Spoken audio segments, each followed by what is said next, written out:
Hello. Hi. Oh, that's good. Okay, so my name's Diane Parker, and I'm a grief and results coach, and I'm based in the Isle of Man. I started my journey back in the 90s, 94, when my husband was diagnosed with Hep C because he was a haemophiliac. And it changed my life into a coaching life. And then when he died in 2016, I discovered the grief recovery method in between losing him and the diagnosis of my little sister who died the following year. So today I'm going to see if I can get this up now onto the thank you very much. I want to share with you a little bit more about that journey because as much as I've done coaching with people and I have dealt with elements of bereavement with people, the actual experience and the pain of that loss were something else. And if I can share with you and for you to pick up anything to take away with today, it would be that for me, I was looking for tools to help me in my healing journey. People talk about grief being a process, and I do not believe that. I believe grief is an emotion. We have processes that we go through to help us at the rough times of grief. But grief, if we come to understand and know what grief is as an emotion, we can be empowered and fear it less. So that's my takeaway for you today, is that you'll have a little bit more understanding about grief in your own life, and then think about how you can take that and use some of the tools that I'll share with you and some thoughts I'll share with you to empower you going forward. My husband died, as I say, in 2016. We'd had to live with this illness, and it, as much as it was difficult, it was also a blessing in disguise because it set me on my coaching path. And in that, I was given tools when I was doing my coaching through NLP and things like that. So when I was going through the early stages of my grief and I was trying to fight depression, I was using those tools to help me get through each and every day. But it was not healing the pain of my loss. I felt like somebody stuck a knife in my chest and it stayed there until I finished doing and completing the grief recovery training. So I was probably about 6 weeks into my bereavement of my husband before I started really looking for some support and some help, because I did not like the way I was feeling, and I knew it wasn't productive to me as a person. It wasn't who I was or who we were as a family, and I just was looking everywhere. I had a friend of mine who works closely with me, and I had said to her, if there is nothing out there, we are going to put something together, because people like us want to have some kind of like, do this, do this, do this, do this. And then on that journey, we can explore things for ourselves and heal. Anyway, my sister then got the diagnosis, and I had to literally then concentrate on her, even though I was still in the throes of my own grief. My friend fortunately found the course, which was the Grief Recovery Method course. So I'm going to talk to you a little bit about that course and how I incorporate into what I do with people. What it did do for me was help me heal the pain of my loss in order that I could be in a much better place to help my sister with the end of her life, and also have those conversations with her that most people will try and avoid. So on that note, what I would like you to do is get a pen and paper and just make a few notes. How many losses have you experienced in your life? Now, until I had done the grief recovery method and came to understand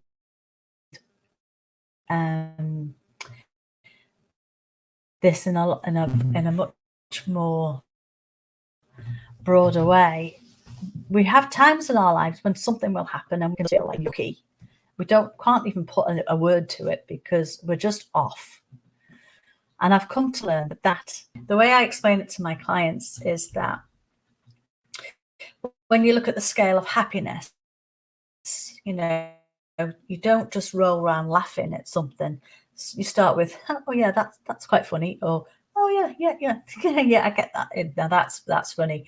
To then starting to laugh and roll around. And grief on the scale similar is very much with obviously a death of a loved one, being absolutely upset, to just feeling off. And so when you reflect now on your own life, how many losses do you know you've had? Now, it's said that we're going to have about 42 losses in our lifetimes. So how many have you actually experienced for yourself? Obviously, death can be one of those ones that we all are very familiar with. If it's not grandparents or parents, it can be animals that we've loved.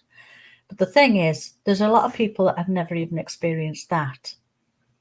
But there has been other losses in your life. So if you've made a little quick note there of what you've actually experienced for yourself, let's have a little shufty through the list I've got here for you. These are the more common ones that you'll know of. So obviously we've covered death, divorce. And I can remember a friend of mine who divorced and said, it's like I'm grieving, but without the body. So that just sums that up, doesn't it?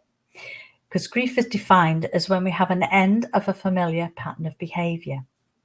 And grief is the emotion that we do. How much we grieve is just how attached we are to the loss that we've experienced.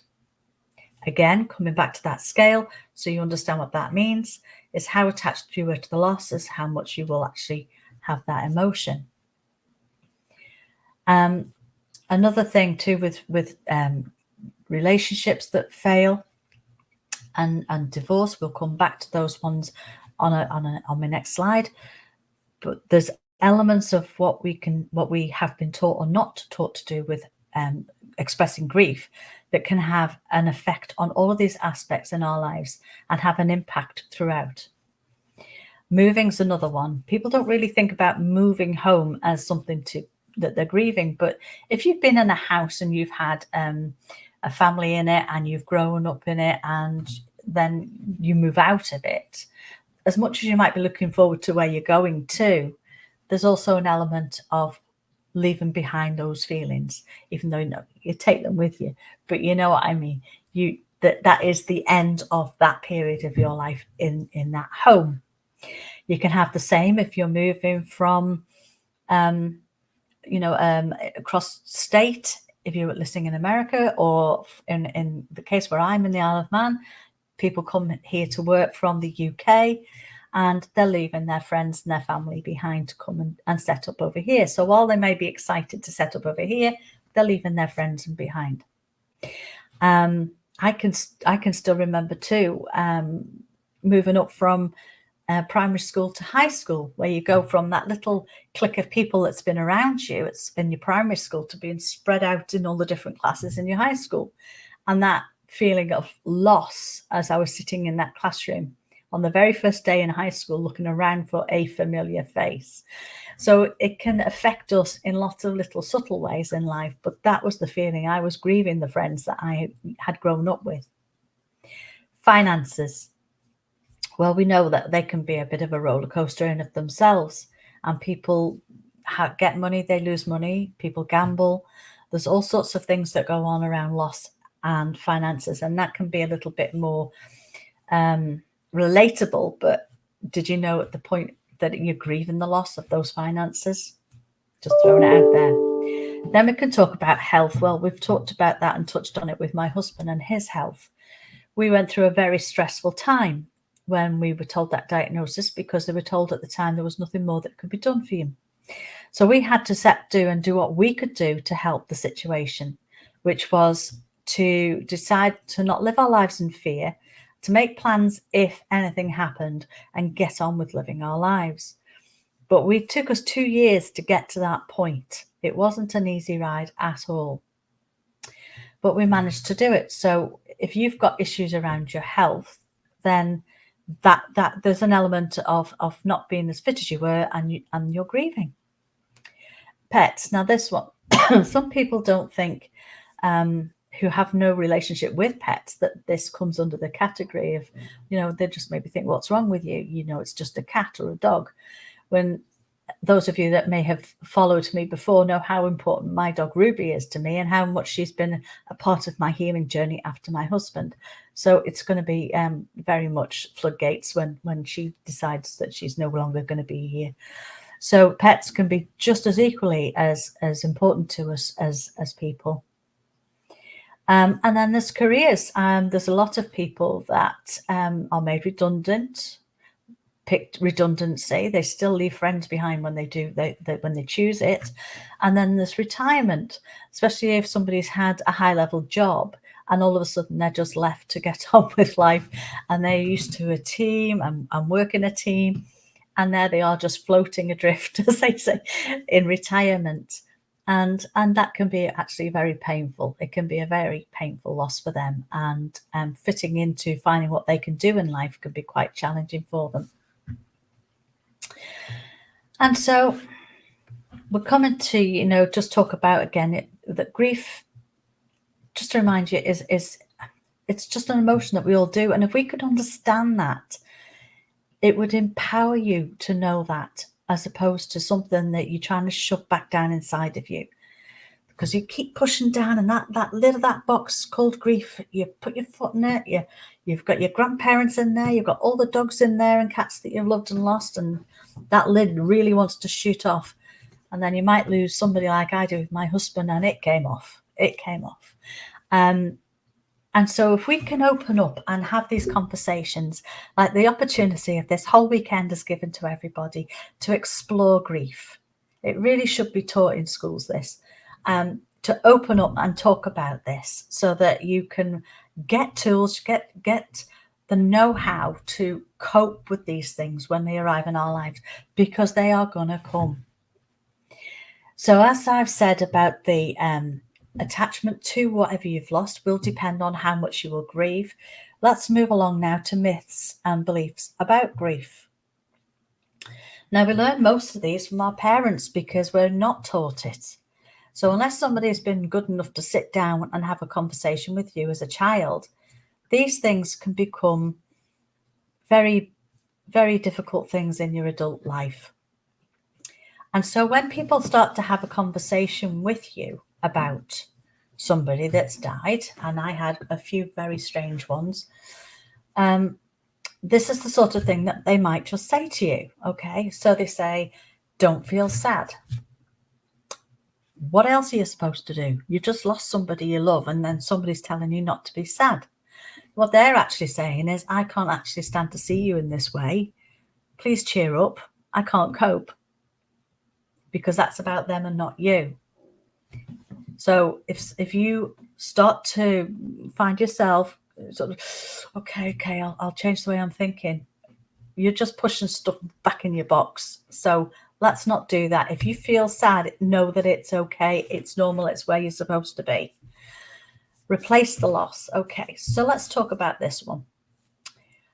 When you have a child that's playing with a toy on the floor and the toy breaks, the parent comes dashing in with a biscuit because nobody likes to hear a child cry.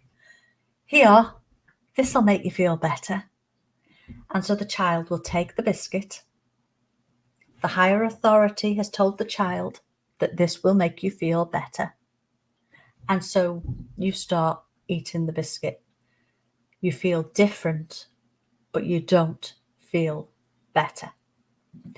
And so then how that transcends into your life is that you're looking for your biscuit. How it can affect your life is those of you that have had one relationship after another, or you know friends that have had one relationship after another, and they seem to go into that relationship pretty quick. They're replacing a loss.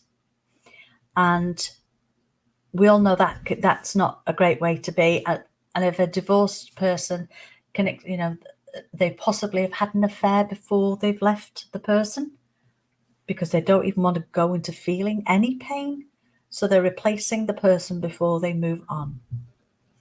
So this is how it can transcend down into something as simple as giving a child a biscuit to try and heal that pain of loss, instead of opening up to, let's have a talk about this.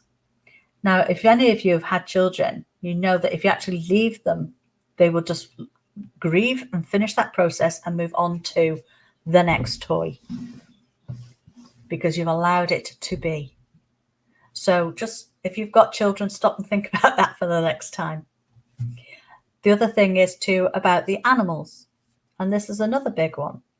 When the child loses a hamster, for example, and you go and say, don't cry, don't be sad. I'll get you another one at the weekend, covering what we've just talked about. And so they'll go off and get this hamster. Now, they don't understand the relationship the child's had to Harry and can't understand why the child's not stopping to cry or still moping, and why they don't feel the same way about Henrietta. Because the relationship's not been there. It's actually a fabulous opportunity for you to sit down and have a conversation about grief. Ask the child, how are they feeling about their loss, and what was the relationship that they felt to their hamster? How much do they mean? Open up those conversations and allow the child to talk and process their loss in that way is giving them a tool. That's what we would really like for people to think about now going forward. If you understand the impact and the importance of those very early conversations, and you're giving them the coping strategies and the resilience that they'll need for that for the rest of their lives. Grieving alone. Now, in the book, the book we work from, the Grief Recovery Method, you can see one on the slide actually there. They tell a story of when one of the authors was a child at school. He was very close to his grandfather, and he came running in from school, and he was playing around with his friends, and they were having a great time. Next thing is the teacher arrives and tells him that his grandfather had died. Immediately, all his little friends came around him and started to comfort him. The teacher, being well-meaning, took the child and took him to a room and said, "You'll sit there until somebody comes and gets you." So he was taken away from the support he had with his friends and made to sit alone. Then when he got home, he came running in through the door, just wanting to give his mum a hug. And he was caught by a well-meaning adult and taken up to his room and said, "You need to sit here and just play with your toys for a bit.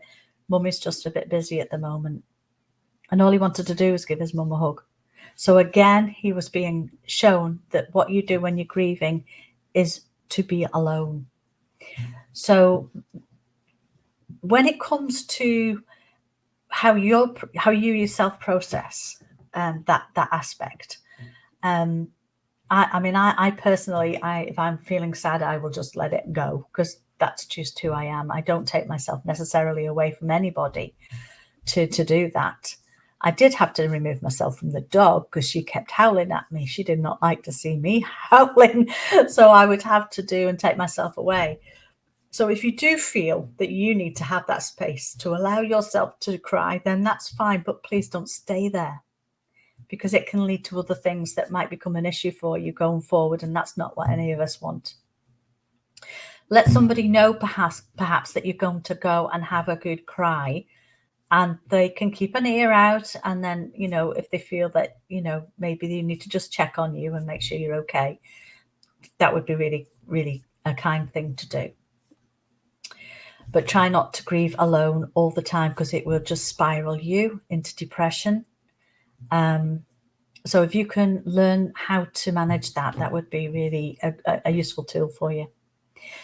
Right, time as a healer. This one really gets me, because if this was true, then why would I have clients 30 odd years on and they're still stuck in their grief? Time, the explanation that they've got in the book is a really one that I do love it. It's if you were driving a car and you had a puncture, you'd get out and you'd sit there and you'd say, perhaps in a meditative pose, and say, right, okay, time as a healer, I will sit here and I will wait for the air to flow back into this tire and flow out again, and all will be well. Does it happen? No. You know you have to take that tire off, you have to fix the puncture, and you have to put it back on, and then put air back in it, and then you can go off on your journey. And your heart is no different. There is no amount of psychoanalyzing that will ever help you when it's your heart that's been broken. And that's where you need to go to help you heal. It's not about intellectualizing or anything like that in here. It's about what's going on in here. That part of you that's in pain and stuck and is struggling, that's the part that we need to work with you to help you release your hopes, dreams, and expectations of the future that you expect to have with that person. And especially in my case, we'd be making plans. But that's where I needed to go to heal, because physically I knew he was dead. Logically I knew he was dead. But that stabbing pain in my heart, that never left me until such times as I completed the grief recovery method training. Be strong. How many times do you hear that one? And it was me. I was always the one that I'm right. Okay, I've got to look after my family. I've got to make sure everything's in alignment and make sure everybody's happy. And that was my role. I even used to have conversations with Andrew's doctors because he didn't want to do it. So there was lots of things like that I had to step up and do. And this wonderful nurse called Jane said to me, just before I went into intensive care to see him, she said, you don't have to be strong. And I said, but I do. That's my job. I need to make sure I know what everything's going on before I go in. And she reached out and she touched my knee and she said, it's time that somebody else looked after you. Well, that was me, wasn't it? I was just in floods of tears. But I felt this weight lift off of my shoulders. And I thought, she's right. I need to open up and I need to allow some other people to come in and help me right now. And that's what I did. So to be strong is not always a good thing, is it? We need to really think about, where are we in this process for ourselves? Keep him busy. God bless my mother. She's a classic one for this. She would have your house clean top to bottom, inside out, but not sit down and really talk about her grief. And there's an awful lot of people that will do an awful lot of things to distract other than sit with the uncomfortable feeling.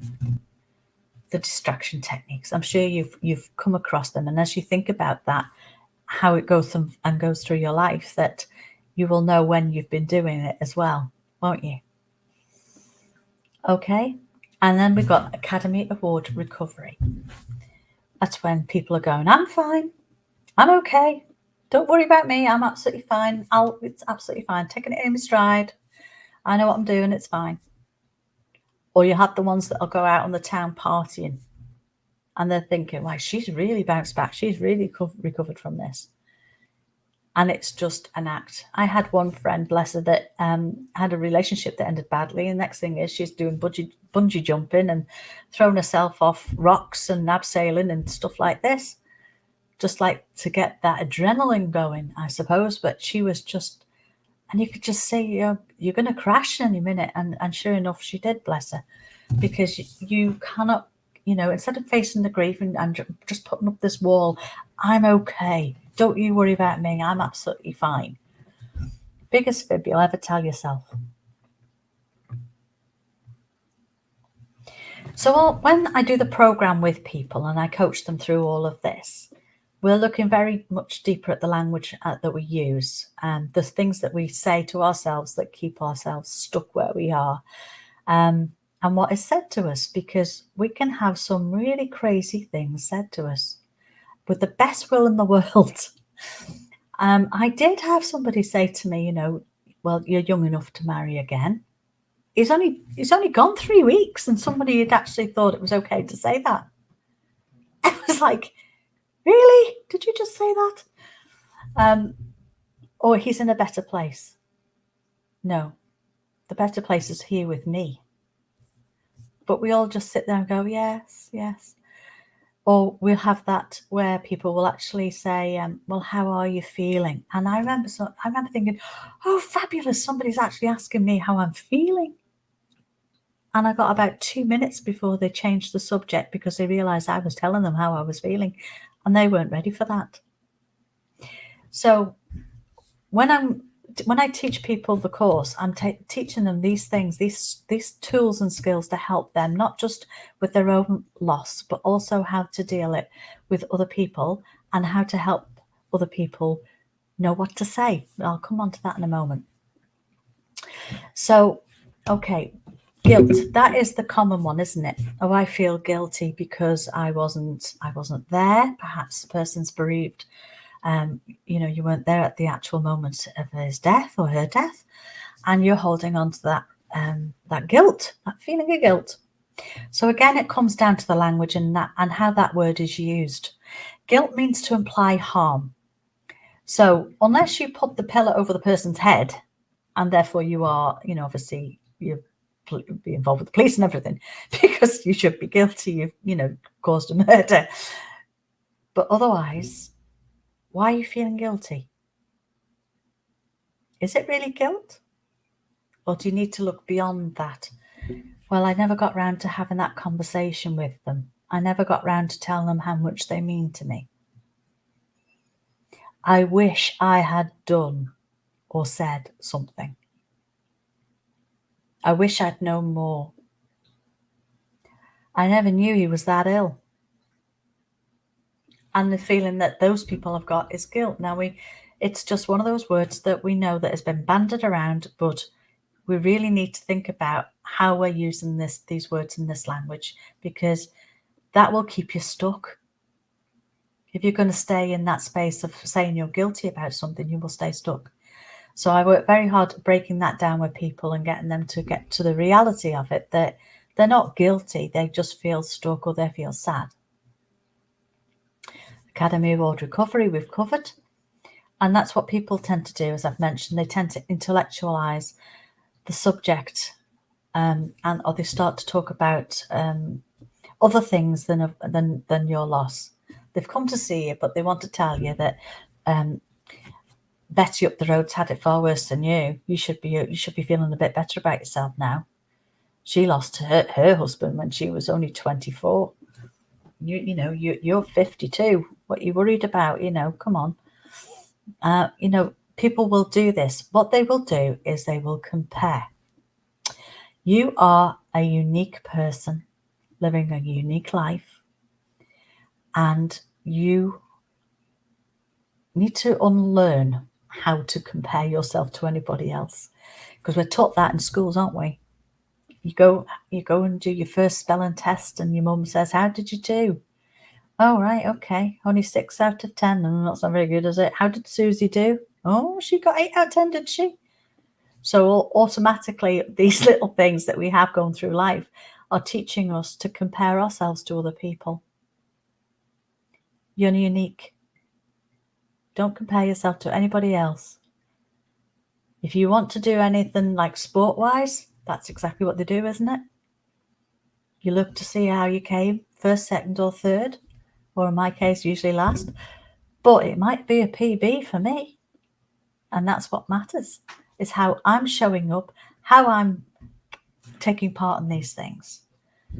So work on uncomparing yourself. I don't even know if that's a word. I've just probably made it up.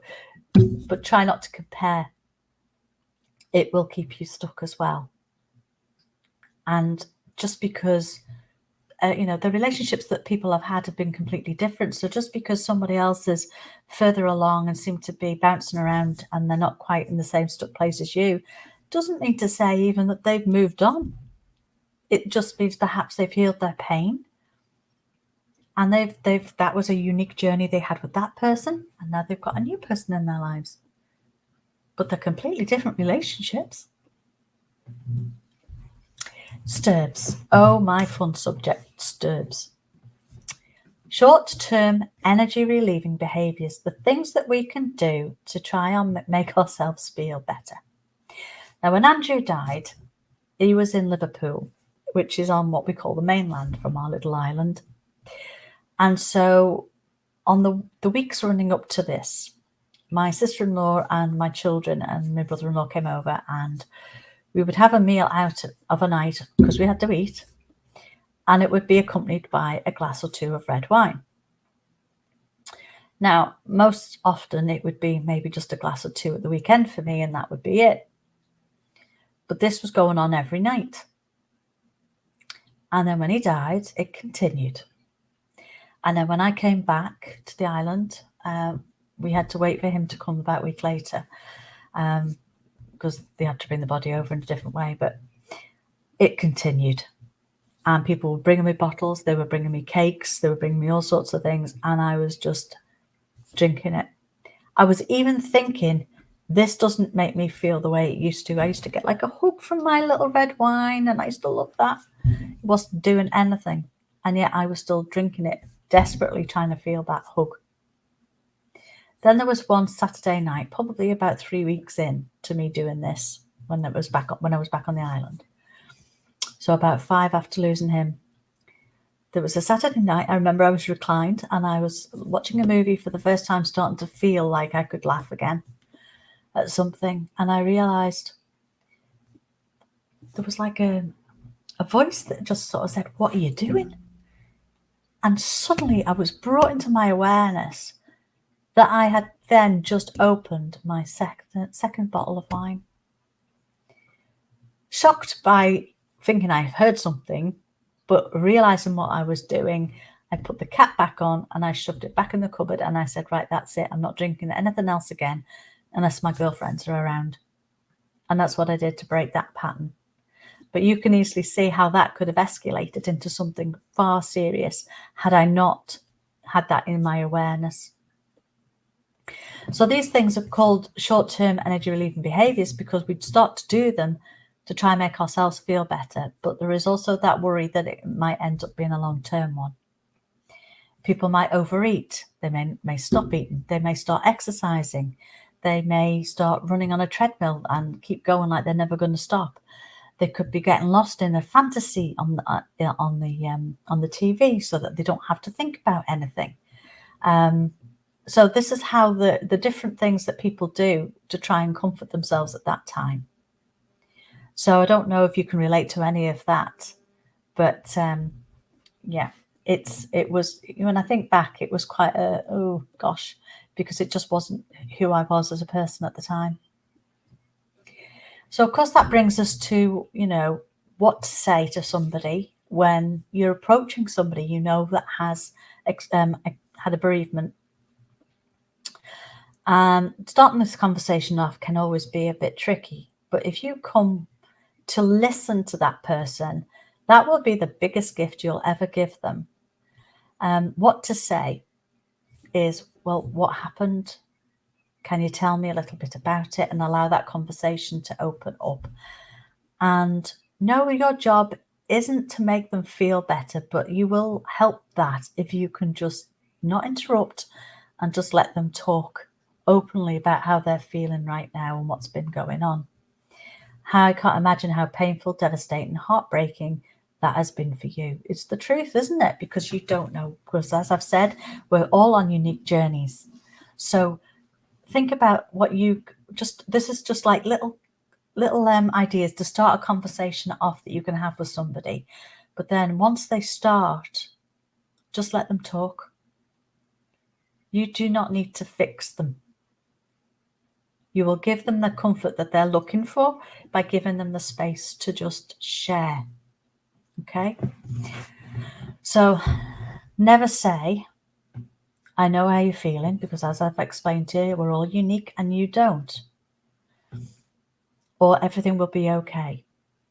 Now, we know that life goes on and on and on, but at that point in time, they don't know how everything will be okay.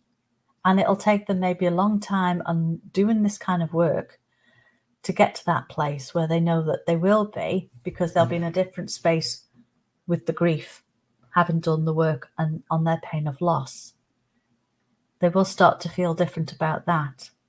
But it is something that we carry with us. It's not something that you forget about. I remember when they put the grief recovery method on the board, and I thought, I hope they don't think I'm going to recover from 31 years of marriage, because that's not happening in that regard. And then the therapist in me was saying, right, the coach rather, was saying, it's parts language, Diane, it's parts. So I said to my colleague, they're talking parts here, aren't they? And she said, yes. We're talking about that pain that's in your heart, that pain part. That's the bit we're working on when we help you with the grief recovery method. Otherwise, I would never have done it, would I? Because there's no way. I loved my husband. We had 31 magical years together. It was a roller coaster. Don't get me wrong. It was all up and down and all the rest of it. We had, like I said, we had an awful lot to cope with and it was stressful at times. But I have an awful lot to be grateful for as well. And I have 2 wonderful sons from it. So that's that relationship. And so my new relationship that I have actually got this last 2 years, this is another unique relationship with a whole new different things. I will never have that with this one. So you can't compare, can you?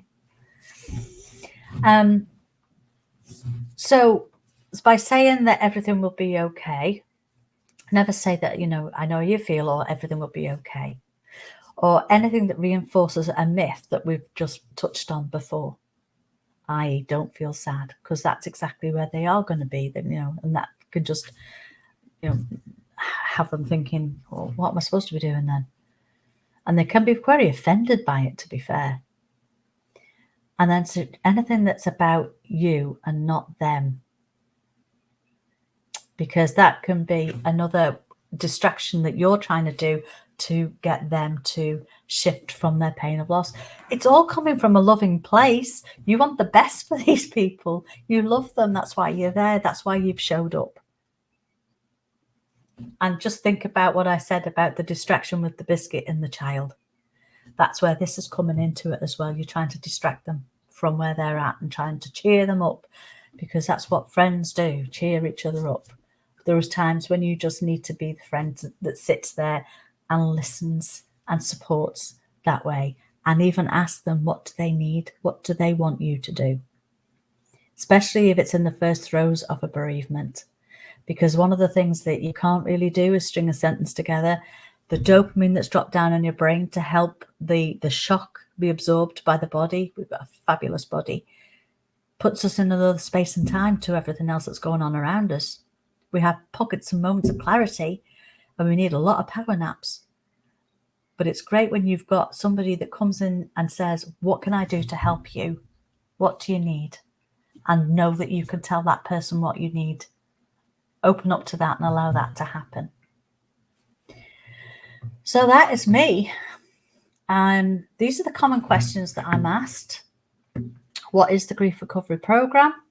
Step by steps. Now, I wanted actual steps to help me with my recovery.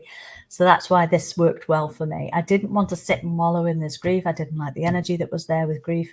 I needed to understand it more. And that's exactly what this program gave me.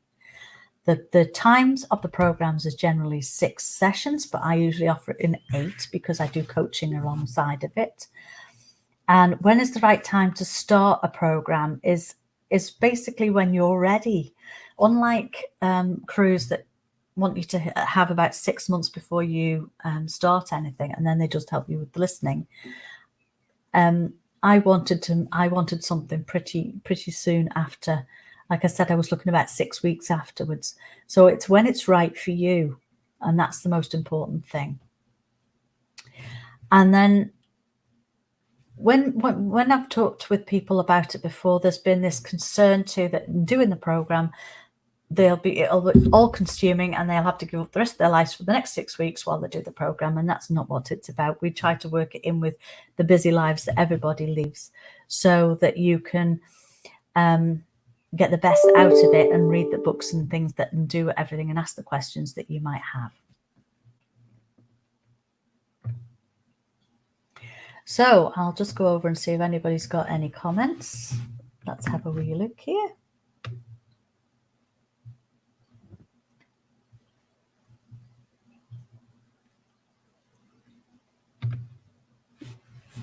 Yes.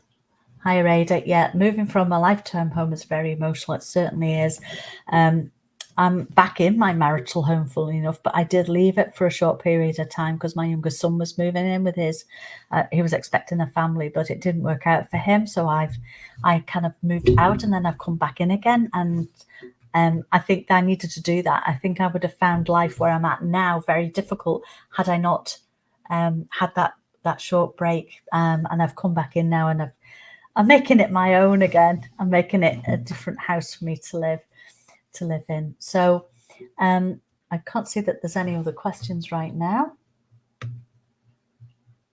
But if you would like to find out a little bit more about me and my services, I do have a YouTube channel called Busting Life Challenges, because it's understanding that as you sort of think about now grief and how it's shown up in your life and the challenges that you've actually had, that these things can come to be, that you were grieving and you hadn't realized you were grieving, or there's been a loss that you didn't realize was a loss, and it can help people break through those sort of things pretty good.